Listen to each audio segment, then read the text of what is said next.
Good morning आप सभी को। सजग क्लासेस हिंदी में एक बार फिर आप सभी का स्वागत है।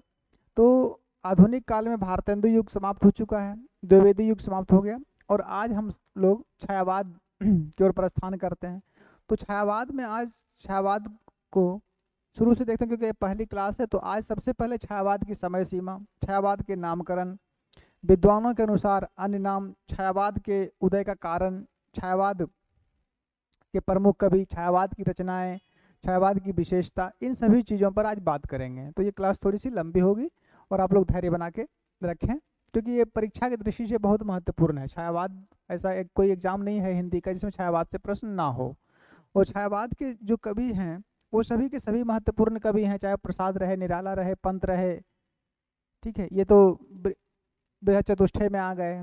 लघुत्रय में जो आते हैं तीनों वर्मा, वो भी महत्वपूर्ण है।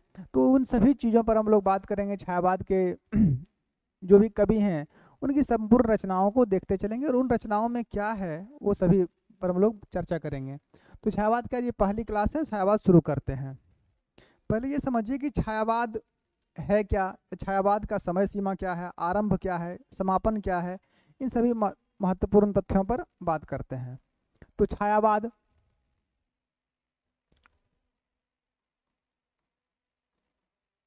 छायावाद छायावाद की अगर समय सीमा की बात करें तो इसकी समय सीमा कब से कब तक है?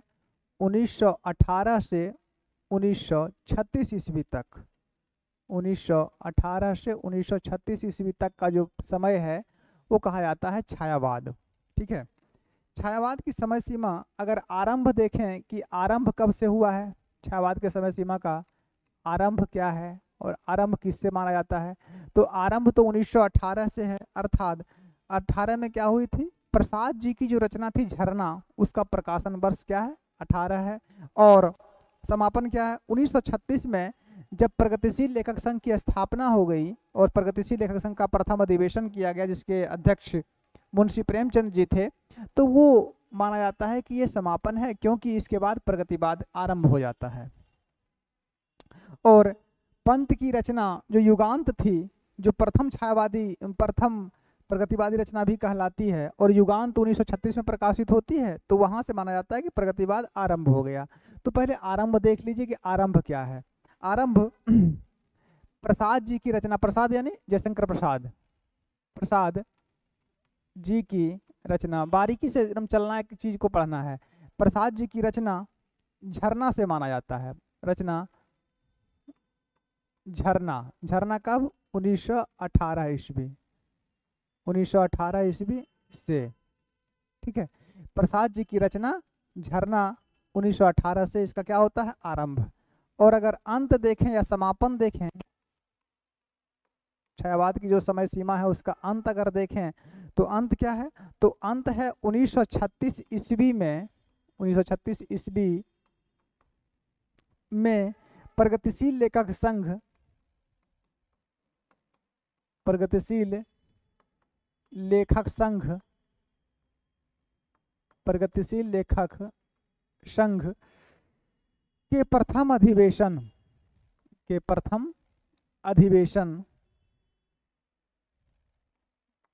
प्रथम अधिवेशन, और इसके अध्यक्ष कौन थे, इसके अध्यक्ष थे मुंशी प्रेमचंद। प्रगतिशील लेखक संघ के प्रथम अध्यक्ष और पंत की रचना, और पंत यानी सुमित्रानंदन पंत, और पंत की रचना कौन सी, युगांत।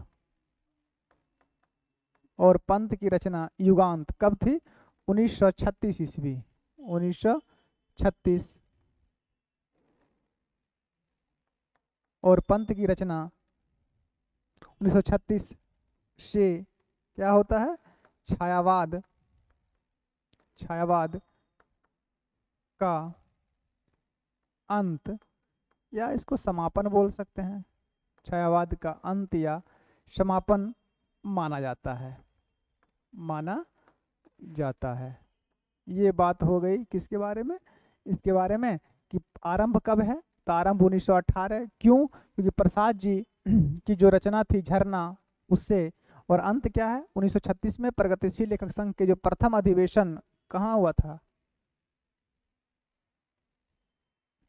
और उसके अध्यक्ष कौन थे? प्रेमचंद।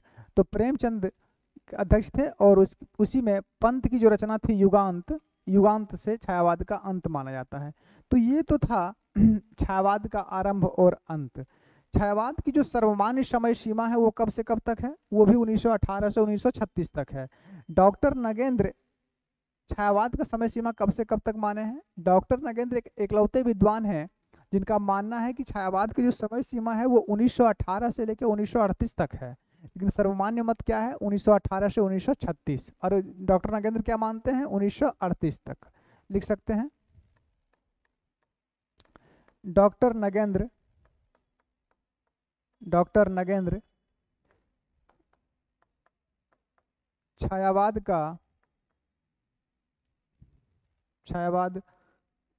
की समय सीमा, डॉक्टर नगेंद्र छायावाद की समय सीमा कब से कब तक मानते हैं?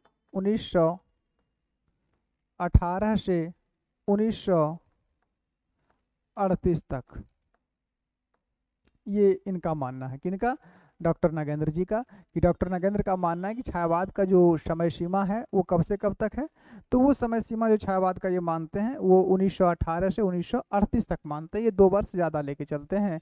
हालांकि छायावाद की जो सर्वमान्य समय सीमा है वो क्या है? ये सर्वमान्य समय सीमा है। सर्वमान्य, सर्वमान्य क्या है? 1918 से 1936। 1918 में क्यों? क्योंकि प्रसाद जी की रचना झरना प्रकाशित हो चुकी थी। और अंत क्यों? कि 1936 में जब प्रगतिशील एकक संघ का अधिवेशन हुआ तो यहाँ से माना जाने लगा कि प्रगतिवाद स्टार्ट हो गया। और पंत जी की जो रचना थी युगांत, यहाँ से भी प्रगतिवाद आरंभ होती है। युगांत प्रगतिवाद की पहली रचना मानी जाती है। इस कारण से पंत की रचना युगांत से ही माना जाता है कि जब छायावाद समाप्त हो गया। तो ये थी छायावाद की समय सीमा की बात। और डॉक्टर नगेंद्र का मानना है कि इसका समय सीमा कब से कब तक है छायावाद का? तो 1918 से 1938 ईस्वी तक। ठीक है। अब हम बात करते हैं छायावाद शब्द का प्रथम प्रयोग किसने किया? छायावाद शब्द का प्रथम प्रयोग, छायावाद शब्द का प्रथम प्रयोग किसने किया? तो छायावाद शब्द का प्रथम प्रयोग किसने किया? तो छायावाद शब्द का प्रथम प्रयोग मुकुटधर पांडे ने किया था। ये जब हम आप लोग को द्विवेदी युग पढ़ा रहे थे उस समय भी बता दिए थे कि छायावाद शब्द का प्रथम प्रयोग कौन करते हैं? मुकुटधर पांडे ने ही 1920 में श्री शारदा पत्रिका में हिंदी छायावाद नाम से एक निबंध लिखा था और उसी में छायावाद शब्द का प्रथम प्रयोग हुआ था। ये लाइन लिख सकते हैं आप लोग कि मुकुटधर पांडे ने, मुकुटधर पांडे ने, मुकुटधर पांडे ने 1920 में, 1920 ईस्वी में क्या लिखा? में श्री शारदा पत्रिका, श्री शारदा पत्रिका, मुकुटधर पांडे ने 1920 में श्री शारदा पत्रिका में हिंदी छायावाद में हिंदी छायावाद निबंध लिखकर,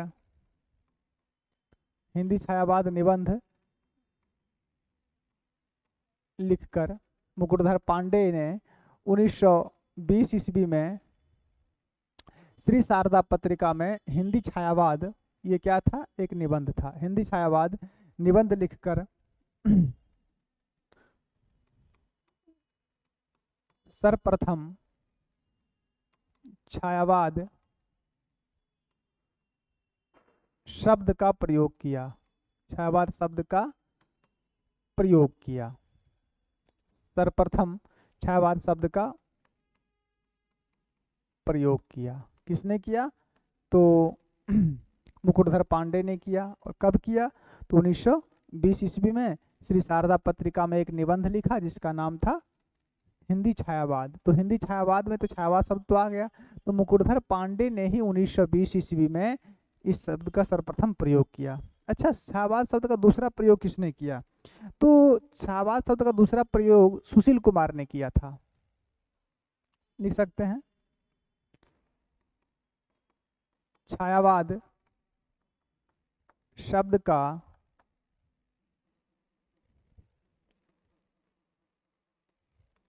छायावाद शब्द, ऐसे कर लीजिए, छायावाद शब्द के दूसरे प्रयोक्ता, दूसरे प्रयोक्ता, प्रयोक्ता मतलब प्रयोग करने वाले, छायावाद शब्द के दूसरे प्रयोक्ता सुशील कुमार, सुशील कुमार हैं, सुशील कुमार हैं। इन्होंने क्या किया, इन्होंने सरस्वती पत्रिका में एक निबंध लिखा था 1921 ईस्वी में, और निबंध क्या था, वो निबंध था हिंदी में छायावाद। छायावाद शब्द के दूसरे प्रयोक्ता सुशील कुमार हैं।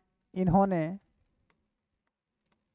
1921 ईस्वी में, 1921 ईस्वी में सरस्वती पत्रिका में,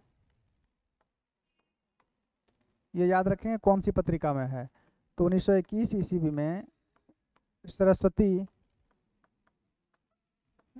पत्रिका में छायावाद शब्द के दूसरे प्रयोक्ता सुशील कुमार हैं। इन्होंने 1921 ईस्वी में सरस्वती पत्रिका में हिंदी में छायावाद है, इनका निबंध था हिंदी छायावाद, और इनका निबंध क्या है, हिंदी में छायावाद, हिंदी में छायावाद।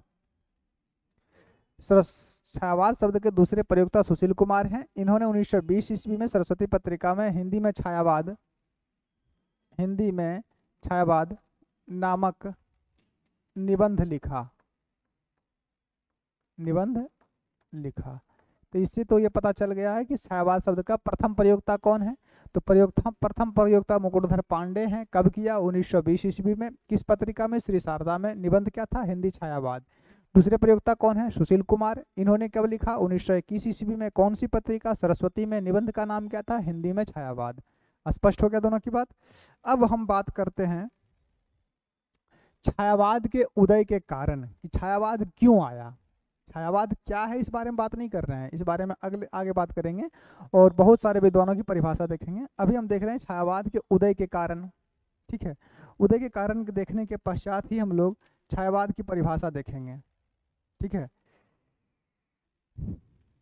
तो छायावाद के उदय के कारण में अनेक विद्वानों को लिखाते हैं आप लोग को। छायावाद के उदय के कारण, छायावाद के उदय के कारण क्या थे, उदय के कारण, इसको देखिए। तो सभी विद्वानों का मत जो है वो अपने आप में है, कोई भी विद्वान एक मत से संबंधित नहीं है, ठीक है। सभी विद्वान का मत अलग अलग है। पंत जी अलग मानते हैं, शंभुनाथ शर्मा अलग मानते हैं, केशरी नारायण शुक्ल अलग मानते हैं, हजारी प्रसाद द्विवेदी अलग मानते हैं, रामचंद्र शुक्ल अलग मानते हैं, गणपति चंद्र गुप्त अलग मानते हैं, राम कुमार वर्मा अलग मानते हैं। तो सबों का मत जानना पड़ेगा, क्योंकि किसने क्या मान लिया है वो जानना आवश्यक है। तो छायावाद के उदय के कारण सबसे पहले हम लोग बात करते हैं हजारी प्रसाद द्विवेदी जी का।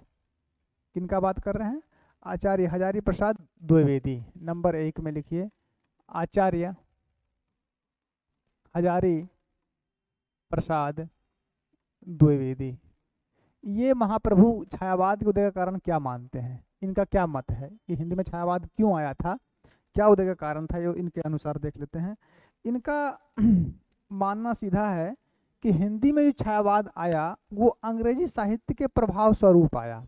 ये क्या मानते हैं हजारी प्रसाद द्विवेदी, कि हिंदी में छायावाद का आना किस लिए लाजिमी हो गया, अंग्रेजी साहित्य के प्रभाव स्वरूप लाजिमी हो गया। लिख लीजिए,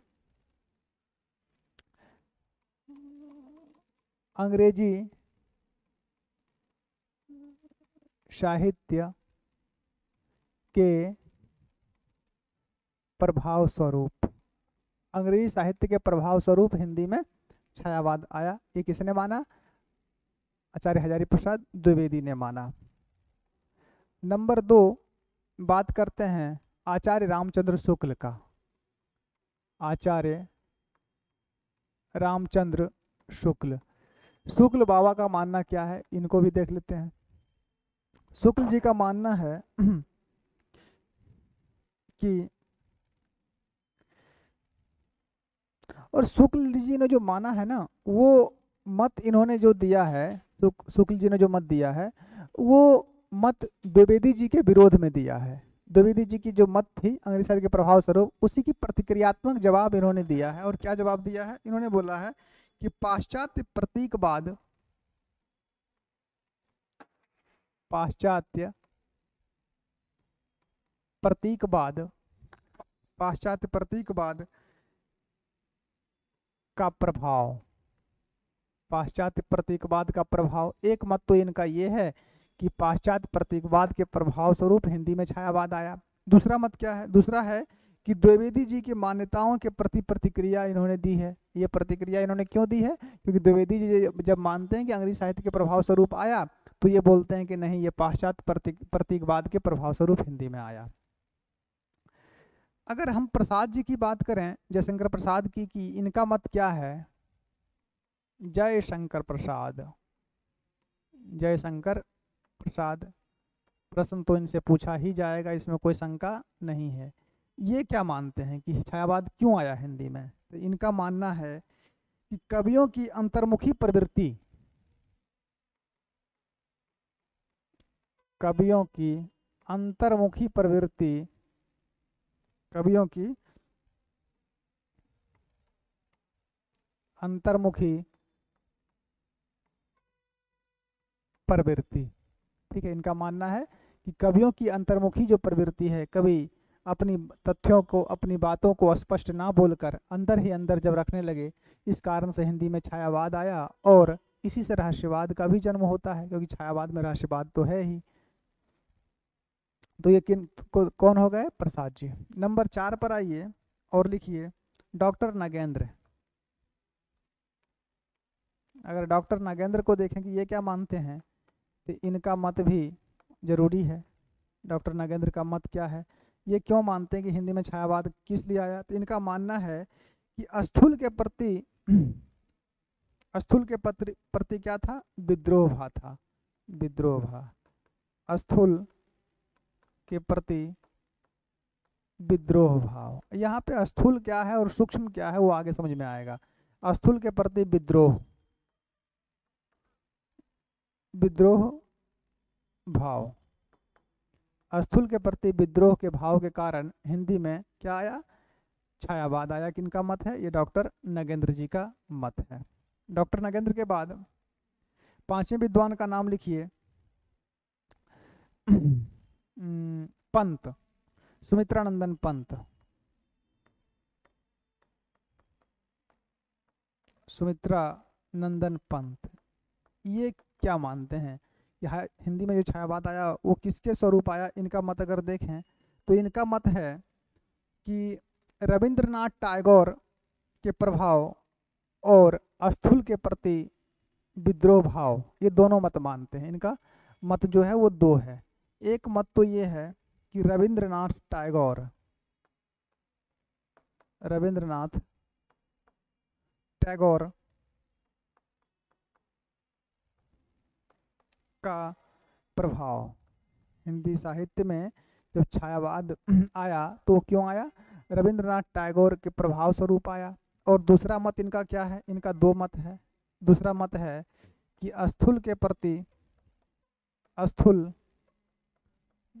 के प्रति, स्थूल के प्रति विद्रोह भाव, यानी डॉक्टर नागेंद्र ने जो माना वो, ये दो मत इनका है। लिखिए, इतना आगे चलते हैं फिर। हजारी प्रसाद द्विवेदी अंग्रेजी साहित्य के प्रभाव स्वरूप, रामकुमार रामचंद्र शुक्ल पाश्चात्य प्रतीकवाद के प्रभाव, प्रसाद जी कवियों की अंतर्मुखी प्रवृत्ति, डॉक्टर नागेंद्र स्थूल के प्रति विद्रोह भाव, सुमित्रानंदन पंत रविंद्रनाथ टैगोर का प्रभाव और स्थूल के प्रति विद्रोह भाव। ये दो मत इनका है और ये हो गया टोटल 5 मत। अगले लिखिए नंबर 6। नंबर 6 में लिखिए महादेवी वर्मा। ये देवी क्या मानती हैं? महादेवी वर्मा, इनका मानना क्या है? इनका मानना है कि बांग्ला साहित्य की प्रेरणा से, बात तो वही हुई ना, बात तो सेम हो गई, बांग्ला साहित्य की प्रेरणा से, बांग्ला साहित्य की प्रेरणा से हिंदी में छायावाद का जन्म हुआ, छायावाद का उदय हुआ। ये किसका मत है? ये महादेवी वर्मा का मत है। चलिए रामविलास शर्मा को देखते हैं, इनका क्या मत है। रामविलास शर्मा नंबर 7। रामविलास शर्मा, ये इनका क्या मत है कि हिंदी में छायावाद कैसे आया? तो इनका मत है कि पूंजीवाद एवं साम्राज्यवाद, पूंजीवाद एवं साम्राज्यवाद के प्रति विद्रोह भाव, पूंजीवाद एवं साम्राज्यवाद, पूंजीवाद एवं साम्राज्यवाद के प्रति विद्रोह भाव जो है वही छायावाद है। रामविलास शर्मा का मानना क्या है कि पूंजीवाद और साम्राज्यवाद के प्रति जो विद्रोह भाव है वही साहित्य में छायावाद है। तो कितना मत हो गया जी? 7। एक मत और लिखिए, और वो लिख लीजिए 8वां में किनका लिखा दें? 8वां मत, 8वां मत लिखिए केसरी नारायण शुक्ल का। केसरी नारायण शुक्ल, ये महाप्रभु क्या मानते हैं कि हिंदी में छायावाद क्यों आया? इनका मानना है कि द्विवेदी युग की बौद्धिकता एवं शुष्कता के प्रति, द्विवेदी युग, द्विवेदी युग की बौद्धिकता एवं शुष्कता, द्विवेदी युग की बौद्धिकता एवं शुष्कता के प्रति प्रतिक्रिया, के प्रति प्रतिक्रिया, द्विवेदी युग की बौद्धिकता एवं शुष्कता के प्रति जो प्रक्रिया है वही हिंदी में छायावाद है। ये 8 मत आप लोग को 8 विद्वानों के अनुसार लिखाए कि हिंदी में जो छायावाद का उदय हुआ वो क्यों हुआ, उसका कारण क्या है। एक बार रिपीट कर लीजिए और देख लीजिए। आज ये छायावाद की पहली क्लास है। छायावाद में छायावाद की सबसे पहले हम लोग इसका समय सीमा देख लिए कि छायावाद का समय सीमा क्या है, आरंभ कब से अंत है, डॉक्टर नागेंद्र का मत क्या है। उसके बाद छायावाद शब्द का प्रथम प्रयोक्ता मुकुटधर पांडे, दूसरी प्रयोक्ता सुशील कुमार। इसके बाद छायावाद के उदय का कारण क्या था? तो उदय के कारण में हजारी प्रसाद द्विवेदी, रामचंद्र शुक्ल, प्रसाद जी, डॉक्टर नागेंद्र, पंत जी, महादेवी वर्मा, रामविलास शर्मा और केसरी नारायण शुक्ल आप लोग को हम बता चुके हैं। ठीक है, तो इनके बाद अब बात करते हैं हम कि छायावाद की परिभाषा, कि छायावाद की परिभाषा में जो महत्वपूर्ण परिभाषाएं हैं वो 1-2 तो नहीं हैं, बहुत सारी परिभाषाएं हैं, लेकिन उसमें भी जो महत्वपूर्ण परिभाषा है उसकी हम लोग बात करते हैं। कि कुछ परिभाषाएं देख लेते हैं कि छायावाद को राम कुमार वर्मा क्या बोलते हैं, रामविलास शर्मा इसकी क्या परिभाषा देते हैं, महादेवी वर्मा क्या बोलती है, डॉक्टर नागेंद्र क्या है, आचार्य शुक्ल जी क्या बोलते हैं छायावाद की परिभाषा के बारे में, अर्थात छायावाद किसे कहते हैं वो हम लोग देख लेते हैं कि छायावाद मूलतः है क्या। जब तक इन परिभाषाओं को नहीं समझा जाए और इन विद्वानों के जो मत हैं, आलोचकों के जो मत हैं, उनको अगर नहीं देखा जाए तो छायावाद समझ में नहीं आएगी। ये द्विवेदी युग जैसा या भारतेंदु जैसा सीधा सपाट तो है नहीं। छायावाद की सबसे बड़ी कविता की महत्वपूर्ण विशेषता यह है कि इसमें रहस्यवाद है। अगर कुछ कवियों को छोड़ दें तो लगभग सभी कवियों की रचनाओं में रहस्यवादिता मिलती है, और रहस्यवाद को समझने के लिए पहले उसके मार्ग को समझना पड़ता है, क्योंकि रास्ता अगर सरल है तो लक्ष्य भी आसान होगा, और लक्ष्य अगर कठिन है तो उसका मार्ग कभी सरल नहीं हो सकता है। तो छायावाद अपने आप में एक पहेली है, ठीक है, और उन पहेलियों को समझने के लिए उसके दुर्गम मार्गों को जानना आवश्यक है। तो छायावाद को की परिभाषा हम लोग देख लेते हैं। अब परिभाषा के पश्चात ये शॉर्ट कर देंगे कि छायावाद को किसने किस अर्थ में ग्रहण कर लिया है। जैसे कि छायावाद को रहस्यवाद किसने माना, तो छायावाद को रहस्यवाद सबसे पहले मुकुटधर पांडे मानते हैं। छायावाद को अस्पष्टतावाद किसने माना, सुशील कुमार ने माना। छायावाद को अन्योक्ति पद्धति किसने कहा, तो महावीर प्रसाद द्विवेदी ने कहा। ठीक है, छायावाद को क्रांति किसने कहा? तो जयशंकर प्रसाद ने कहा। तो ये अलग बात है। पहले हम बात करते हैं छायावाद की परिभाषा की। तो लिखिए छायावाद की परिभाषाएं। छायावाद की परिभाषाएं। छायावाद की परिभाषाओं में सबसे पहले ये बात लिखिए कि छायावाद की परिभाषा किसने क्या दिया। अगर हम छायावाद की परिभाषा की बात करें तो परिभाषा हम लोग देखते हैं पहले किसका देखें, पंत जी को लिखते हैं। पंत, पंत सुमित्रानंदन पंत। पता नहीं आप लोग पंत का क्या मतलब समझ लीजिएगा। सुमित्रानंदन पंत। सुमित्रानंदन पंत ने छायावाद की क्या परिभाषा दी है, लिख लीजिए एक लाइन में। पंत जी के अनुसार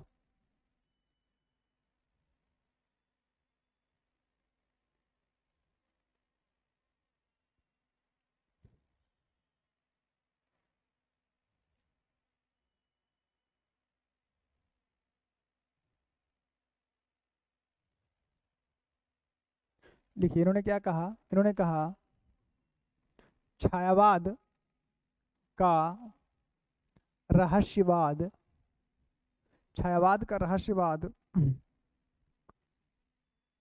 एक, छायावाद का रहस्यवाद एक अंग तो है, एक अंग तो है। छायावाद का रहस्यवाद एक अंग तो है, पर्याय नहीं। इन्होंने क्या कहा कि छायावाद का रहस्यवाद एक अंग तो है, पर्याय नहीं। पर्याय मतलब पर्यायवाची या इसके स्थान पर उस शब्दों का प्रयोग कर सकते हैं, वो नहीं। छायावाद का रहस्यवाद क्या है? एक अंग है, उसका एक अवयव है। छायावाद का रहस्यवाद एक अंग तो है, पर्याय नहीं, पर्याय नहीं। छायावाद, छायावाद की कविता, छायावाद की कविता प्रधानतः, छायावाद की कविता प्रधानतः श्रृंगारिक है। कैसी कविता है छायावाद की? श्रृंगारिक है। ये कथन किनका है? ये कथन है पंत जी का। सामान्य सी बात है। क्या बोला कि छायावाद का रहस्यवाद एक अंग है, ठीक है, एक अंग है मतलब उसका एक पार्ट है, पर्याय नहीं, उसका पर्याय नहीं है। मतलब छायावाद को आप रहस्यवाद नहीं कह सकते हैं, उसका एक अंग मान सकते हैं कि हाँ छायावादी कविताओं में रहस्यवादिता है, लेकिन छायावाद ही रहस्यवाद है ये आप नहीं बोल सकते हैं, ठीक है। तो क्या है कि छायावाद की कविता प्रधानता श्रृंगारिक है। छायावाद में किसकी प्रधानता है? तो श्रृंगारिकता की प्रधानता है। और छायावाद में कविताओं में श्रृंगारिकता एक विशेषता है, लेकिन ऐसा नहीं कि छायावाद की सभी कविताएं ही श्रृंगारिक है, ऐसी बात नहीं हो सकती है। एक परिभाषा लिखी है आप लोग डॉक्टर नगेंद्र की, नंबर 2 डॉक्टर नगेंद्र। ये क्या मानते हैं डॉक्टर नगेंद्र? अगर डॉक्टर नगेंद्र को देखें तो इन्होंने क्या कहा है कि छायावाद एक विशेष प्रकार, छायावाद एक विशेष, छायावाद एक विशेष भाव पद्धति है, भाव पद्धति है। छायावाद एक विशेष भाव पद्धति है, जीवन के प्रति, जीवन के प्रति भावात्मक, छायावाद एक विशेष भाव पद्धति है, जीवन के प्रति भावात्मक दृष्टिकोण है। कैसी दृष्टिकोण है?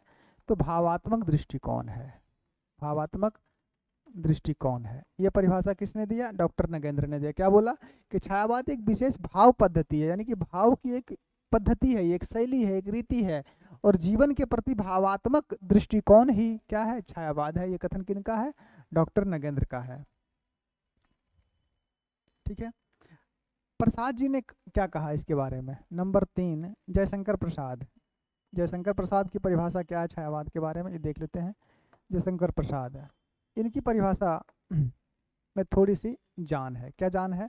इन्होंने कहा कि जब वेदना के आधार पर काव्य, वेदना मतलब दुख, जब वेदना के आधार पर, जब वेदना के आधार पर काव्य में, जब वेदना के आधार पर काव्य में स्वानुभूति अभिव्यक्त होने लगी, जब वेदना के आधार पर काव्य में स्वानुभूति अभिव्यक्त होने लगी, मतलब दिखने लगी, अभिव्यक्त, स्वानुभूति अभिव्यक्त होने लगी, जब वेदना के आधार पर काव्य में स्वानुभूति अभिव्यक्त होने लगी, तब हिंदी में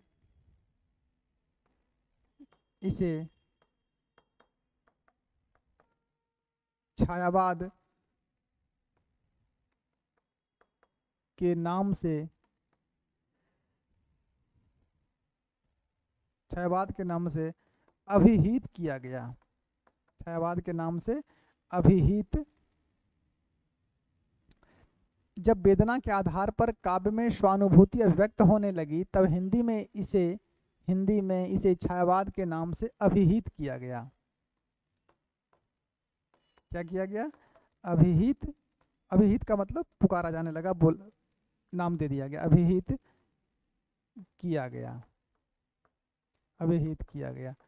ये कथन किनका है? ये कथन है प्रसाद जी का।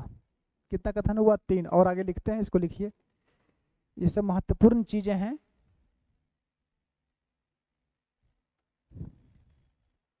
जब वेदना के आधार पर काव्य में स्वानुभूति अभिव्यक्त होने लगी, जब वेदना के आधार पर अपने दुख दर्द, तो वो दुख दर्द कैसा था? वो दुख अंतर्मुखी था, जो बाहर नहीं आ पा रही थी। देश की स्थिति और प्रजा की जो जनमानस थी, उसका जो प्रतिफल था, उस दुख दर्द वेदनाओं का, शोषण शोषितों का, पूंजीवाद का, सामंतवाद का, ठीक है, और इसके साथ ही जो व्यक्तिगत रूप था, और व्यक्तिगत रूप से जो दुख दर्द थे, जब वो काव्य के द्वारा अभिव्यक्त होने लगा, अपने आप फूटने लगा। जैसे इनकी आंसू कविता पढ़ लीजिए प्रसाद जी की, जो घनीभूत पीड़ा थी मन में स्मृति सी छाई, दुर्दिन में आंसू बनकर आज बरसने आई, ठीक है, अभिलाषाओं का जरना फिर सुप्त व्यथा का जलना, अभिलाषाओं का होना फिर सुप्त व्यथा का जगना।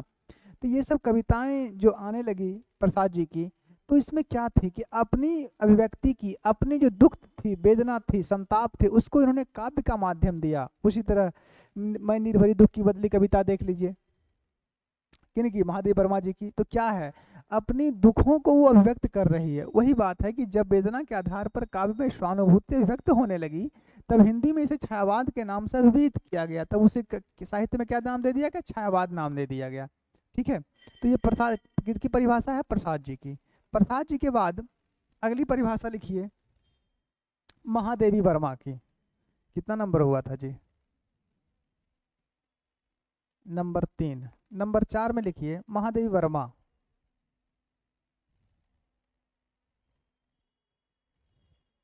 नंबर 4 महादेवी वर्मा। इनके अनुसार इन्होंने छायावाद की क्या परिभाषा दी? इन्होंने बोली है, ये बोलती हैं कि छायावाद तत्वतः प्रकृति के बीच जीवन की उद्गीत है। छायावाद तत्वतः प्रकृति के बीच, छायावाद तत्वतः प्रकृति के बीच क्या है? जीवन की उद्गीत है। जीवन की, छायावाद तत्वतः प्रकृति के बीच जीवन की उद्गीत है। उद्गीत, उद्गीत किसे बोलते हैं? छायावाद तत्वतः प्रकृति के भी जीवन की उद्गीत है। उद्गीत है का मतलब अभिव्यक्ति है, ठीक है, अपनी वेदनाओं का, अपने दुखों का, अपने संताप का एक मतलब बोल सकते हैं प्रत्यक्षीकरण है, उसको प्रत्यक्ष किया जा रहा है, उसको उद्गीत है, जिसका मूल सर्वात्मवाद है। उद्गीत है जिसका मूल, जिसका मूल क्या है? सर्वात्मवाद है। बहुत अच्छी परिभाषा है ये, जिसका मूल सर्वात्मवाद है। ये परिभाषा किसने दी? ये परिभाषा महादेवी वर्मा ने दी। महादेवी वर्मा के बाद एक परिभाषा लिखिए इनका, नंबर 5 में रामस्वरूप चतुर्वेदी का। रामस्वरूप चतुर्वेदी, इनकी परिभाषा, इन्होंने क्या माना है छायावाद के बारे में, छायावाद को इन्होंने क्या कहा है? तो इन्होंने लिखा है छायावाद मूलतः मूलतः शक्ति काव्य है। क्या है? तो छायावाद मूलतः कैसी काव्य है? तो शक्ति काव्य है, शक्ति काव्य है। छायावाद मूलतः शक्ति काव्य है। पुनर्जागरण चेतना का, पुनर्जागरण चेतना का व्यापक और सूक्ष्म रूप है। छायावाद मूलतः शक्ति काव्य है, पुनर्जागरण चेतना का व्यापक, शब्द का प्रयोग देखिए कैसा किए हैं। पुनर्जागरण चेतना का व्यापक मतलब विस्तृत और सूक्ष्म रूप है। व्यापक भी है और कैसा है? सूक्ष्म भी है, सूक्ष्म रूप है। ये परिभाषा किसने दी? ये परिभाषा रामस्वरूप चतुर्वेदी ने दी। किसकी? छायावाद की। कितनी हो गई? 5। एक परिभाषा लिख लीजिए राम कुमार वर्मा जी का, इनकी परिभाषा भी मस्त है। Doctor Ram Kumar Verma, doctor Ram Kumar Verma. Doctor Ram Kumar Verma ने छायावाद की क्या परिभाषा दी है? इन्होंने कहा है कि जब आत्मा की छाया परमात्मा में, जब आत्मा की छाया परमात्मा में, आत्मा की छाया परमात्मा में, जब आत्मा की छाया परमात्मा में तथा परमात्मा की छाया, जब आत्मा की छाया परमात्मा में तथा परमात्मा की छाया आत्मा में, जब आत्मा की छाया परमात्मा में तथा परमात्मा की छाया, की छाया आत्मा में पड़ने लगी, आत्मा में पड़ने लगती है, तब छायावाद की सृष्टि होती है। तब छायावाद की सृष्टि होती है, अर्थात तब छायावाद का जन्म होता है। जब आत्मा की छाया परमात्मा में और परमात्मा की छाया आत्मा में पड़ने लगती है, तब छायावाद की सृष्टि होती है। तब छायावाद की सृष्टि होती है। तब छायावाद की क्या होती है? सृष्टि होती है। यह कथन किनका है? यह कथन रामकुमार वर्मा जी का है। लिखिए इतना।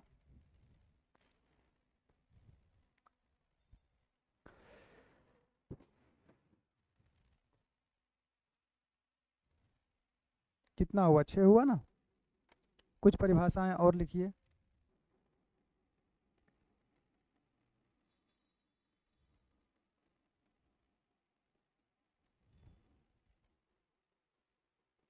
छायावाद स्थूल के प्रति सूक्ष्म का विद्रोह है। ये कथन डॉक्टर नगेंद्र का है, क्योंकि उन्होंने ही सर्वप्रथम स्थूल के प्रति सूक्ष्म का विद्रोह का माना है ना कि छायावाद का उदय के कारण में। तो नंबर 6 हो गया। नंबर 7 में लिखिए आचार्य शुक्ल, आचार्य रामचंद्र शुक्ल, ये छायावाद को क्या मानते हैं? आचार्य रामचंद्र शुक्ल जी छायावाद को क्या मानते हैं? इसको देखिए।